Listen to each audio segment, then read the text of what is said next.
Welcome to the rise of civilization, the Upper Paleolithic. So this is the time of modern Homo sapiens. We call them Cro-Magnon, but just like the ones with the Neanderthals, they were found primarily in Europe, but for our purposes, you could either call them modern Homo sapiens or you could just call them Cro-Magnons. So by this time, as a species, we pretty much have migrated throughout the world. And so you can see early on Australia, find very old sites, of course, Africa, Europe, parts of Asia. And again, the unknown variables are North and South America. But we do know that there's no doubt by 20,000 years ago, North America and South America were being populated.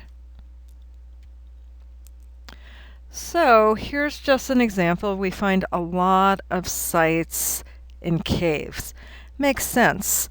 What were they hunting? Bones of mammoth, lions, and deers, perforated shells, and animal teeth. So what do we find in the Upper Paleolithic? This is kind of the important stuff. You have a tendency towards higher population densities after 33,000 years ago. More regular social gatherings. Now, what does that mean archaeologically? Because that's something that I'm going to be asking you throughout the course of the semester. So if you're going to say that there were more regular social gatherings, you're going to have the archaeological evidence for that. And what we're probably talking about is you're going to find a lot more hearths, you're going to find a lot more middens, where they were making a lot of stone tools, where they were butchering a lot of animals, because don't forget, if you're going to have a big festival, because that's what it would be like, people camping out, you're going to need a source of water, you're going to need food, and you're going to need resources. So we also find a lot fancier artifacts made out of stone during this time period. They call it kind of the Swiss Army knife type of toolkit. And you're going to also see more with bone and antler. We're going to start seeing jewelry. Now, we don't know what the jewelry represents. Maybe it was clans, but we have no way of knowing. And whenever you find the acquisition of materials from distant sources, you know that there was trade. So if people lived 500 miles from the coast and you find a lot of seashells, you know that they were trading. So we have arrived as a species by this time. Okay, and here's just some examples of the art and the tools. Again, we're going to be talking about this when we talk about art in a few minutes. But you start seeing these non-utilitarian type of things, so stuff that wasn't absolutely necessary for living. So you have statues. By beads, can you live without beads? Of course. And then also, this is the time of art. So this is just some information about the type of tools and how they made them. We start seeing harpoons, a lot more spears. An atlatl is a throwing board. So what you would do is you have like kind of a vertical something small that has a hole in it, and then you can put your spear in it and thrust it with your wrist. Here's some more examples of the type of blades they have. Now, I'll never ask you anything this specific, but it is kind of interesting how things progressed. Okay, and here we start seeing the use of teeth for ornamentation. It's kind of interesting. And this is where we get into beads and shell caps. A lot more stuff that wasn't totally necessary for living. Here's a site in Czechoslovakia where they found a pretty big site. They found evidence that they harvested rabbits, foxes, and plants in the hearths. So again, we're eating a lot of roots and berries.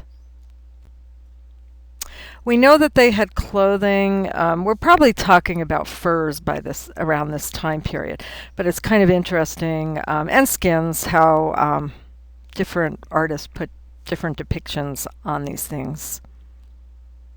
And here you see a picture of one of the goddess figurines in the middle. Was she wearing a skirt? I mean, again, this is conjecture or inference. So we're going to talk about the Venus figurines next time, but understand that it was during this period that we start seeing them. I'm not going to go into burials because that is going to be one of the group presentations for next week. But you could just read through this. It looks like there could have been sacrifice of handicapped people. They found skeletons of dwarfs and deformed children. Was human sacrifice important? Again, this is open to archaeological interpretation. So we're not really sure, but it's kind of interesting.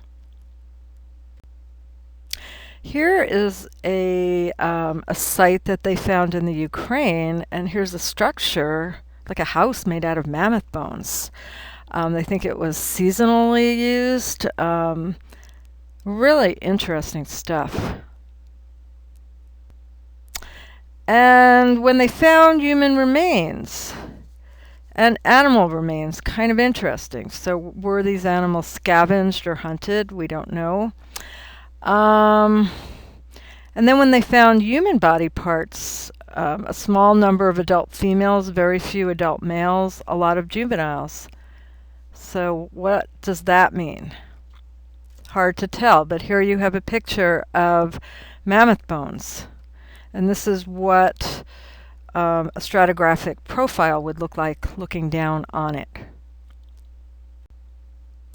Here are some of the projectile points we find during this time.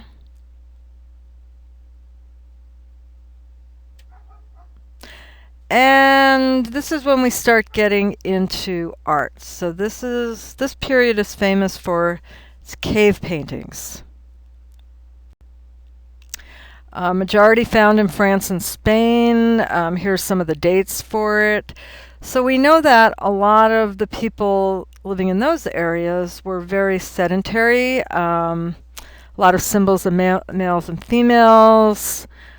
Again, some of this is open to interpretation. And when you get into art, what you have to start thinking about is, were the people depicting what they actually saw and did, or was it more what they would like to do, or what they did in dreams?